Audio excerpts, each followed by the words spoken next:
Hey guys, this is Erin Demchak with Starpulse.com. I'm hanging out today on Venice Beach and I'm going to talk to recording artist Brendan James, whose newest album is released on September 7th.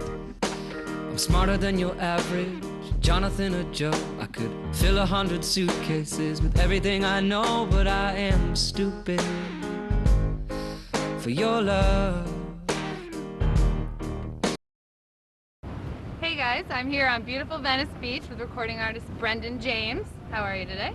Great. How are you doing? Good, thank you. I saw you playing basketball earlier. So how's your game? My game was okay today. I didn't really get into a pickup game because we were doing this interview. I didn't really want to be too sweaty, Right. but I do love playing down there. Nice. It's great. Yeah. So you just moved here from New York a few months ago, you said? Yes. So what do you like about LA? Well, LA's great. I mean, it's a big change for me. I think it's very different from New York. I think a big difference is that it's a little more calm, a little more laid back here. Mm-hmm. You can still get into what you need to get into and get your career done, but it's a little more calm here. Yeah. So I saw that you sang God Bless America at the Dodgers game last Sunday. How was that? I did. It was crazy. Yeah. It was really fun. Definitely nerve-wracking. Yeah. Definitely once they walked me out onto the field and I realized I was on a Major League Baseball field, my heart started beating pretty fast. But you did a good job. I saw it on YouTube. Thank you very much. Pulled it off. That's good. Thanks. And your new album is coming out September 7th. Yes. It's your second album. So tell me a little bit about how this album differs from your first album. This album is pretty different from my first album. I took a few more risks with this album. I wanted each song to kind of have a little bit more of a foundation, a little bit just of a bigger, more robust foundation, and it was really fun. Just kind of went for it, and my vocal performances and some of the performances of the musicians are a little more aggressive, and really proud of it. Nice. Yeah.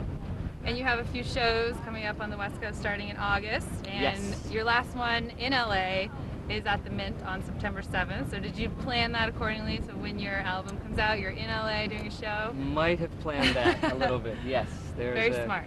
It's an album release type show at a place called The Mint on September 7th, and I'm really excited. I mean, my last album we released in New York, and we did a big release party there, and it's just fun to kind of be on the West Coast now and do one here. And then I'll hit the East Coast for some touring afterwards.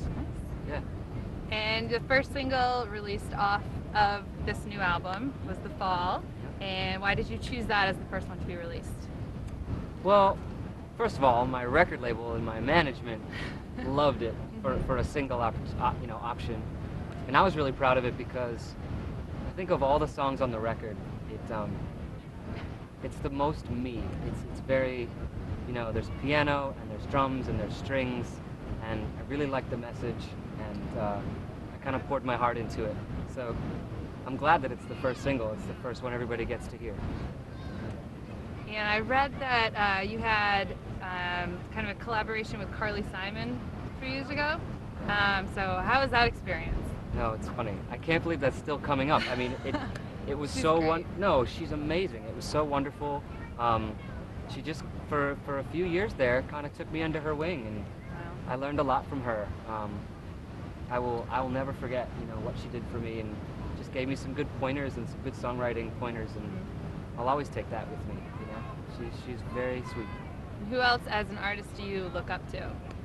Wow. I think I've always respected some of the people I consider the greats, Paul Simon and Bob Dylan and Stevie Wonder. I love those guys, and I've always been inspired by them in a songwriting sense. And I love some of the new people. Wow, bands that have been around even for 10, 12 years, like the Shins. I love the Shins, and I love MGMT, who's just come out in the last few years. All those people inspired, I think, this album Yeah. when I was taking some new risks. Yeah. Have you been to any concerts yet, or plan on going to any concerts this Just summer? of people I love, just Yeah. concerts. I haven't. Yeah. I haven't. As a musician, you're on the road so much, and you're always watching the people that are opening for you, or the people that you're opening for. You're always at venues. Right. Sometimes you forget to just take a load off and go see a show that you want to see. Exactly. So I need to do that. I need Yes. to do that. I would love to do that. And then you have the Hollywood Bowl out here, which is amazing I to see know. concerts at. Hollywood Bowl and the Greek Theater. Yeah. Yeah, I will, after this interview, I will look into that because You should. I need to just go to somebody else's concert, chill out. Yeah, Yeah. definitely. If you could collaborate with anyone on a song, who would it be? Whoa, that's a great question. You know, it would be really fun? Kid Cudi. I think it'd be really fun. I've always loved the songwriting process, and every time I hear a collaboration between a hip-hop artist or even a rapper or an MC, when they meet up with a singer-songwriter, Yeah. I love that. Like, I'd love to write the hook for someone. It's just kind of, it'd be a fun thing for me. Yeah. You know? So yeah, someone like that probably. So Brendan, do you have any rituals that you do before you perform on stage? Nothing really specific. I think I'm always working on my set list. I'm not one of those musicians who can write out a set list in the morning and stick to it or do it the same one every single night. I'm always working on it right before I go on. And I have my Jack and Coke usually. Oh, nice. That helps. And you know, I do some vocal warm-ups. Sometimes I should do more of it, but just to try to like make sure I can hit the notes and stuff before you go on, because nobody likes to crack when they're on stage. No. You know? Unless you're like Janis Joplin and you're really supposed to. Right. But not me. For someone who is new to your music or who hasn't heard any of your albums, how would you describe your kind of tone and, you know, the whole ambiance of your albums? This question.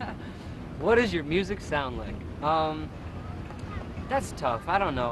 What I hope it sounds like is that it's somewhere in the realm of pop music, but pop that makes people think and makes them feel.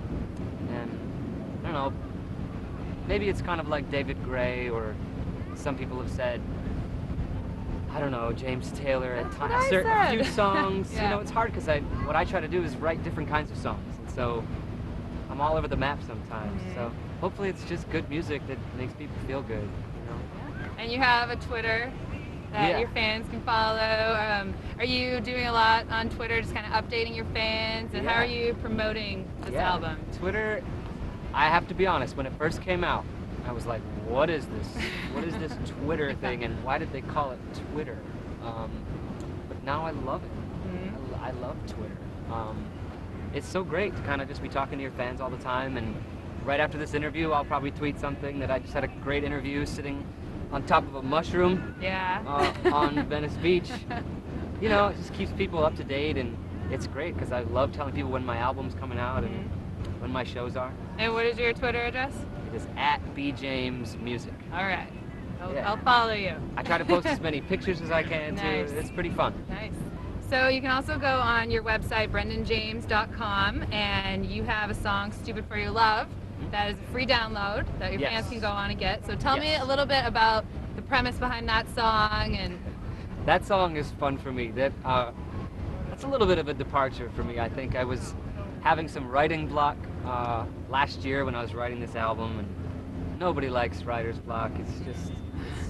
Anyway, so I tried to go somewhere where I felt really comfortable, and where I've known that I've had success with writing before, and I hung out with some friends down in Charleston, South Carolina, and they kind of pulled it out of me, you know, some inspiration, and that was the first song I wrote when I was down there after maybe 2 days of being down there, and it's just kind of fun.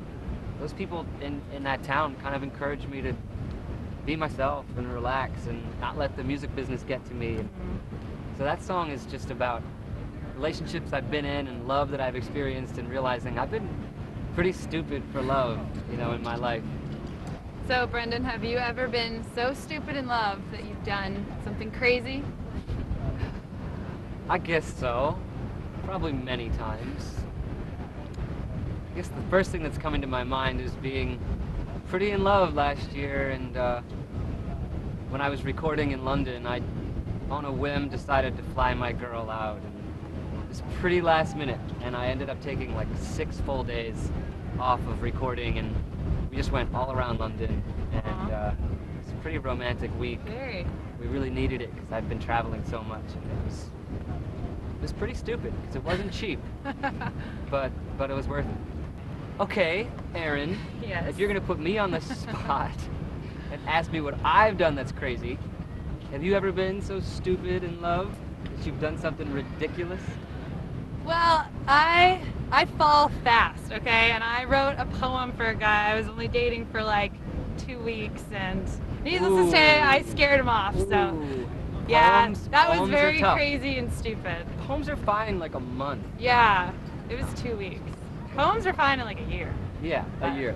That's hilarious. So, I'd like to read that poem.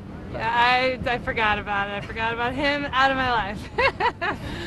I'd be a little curious to see what your fans around the world, if they've ever been so stupid in love that they've done something crazy. I would be too. Thanks for hanging out with us today. You can pick up Brendan James' new album on September 7th. For all the hottest celebrity gossip, go to www.starpulse.com or check me out on Twitter at Erin Demchak.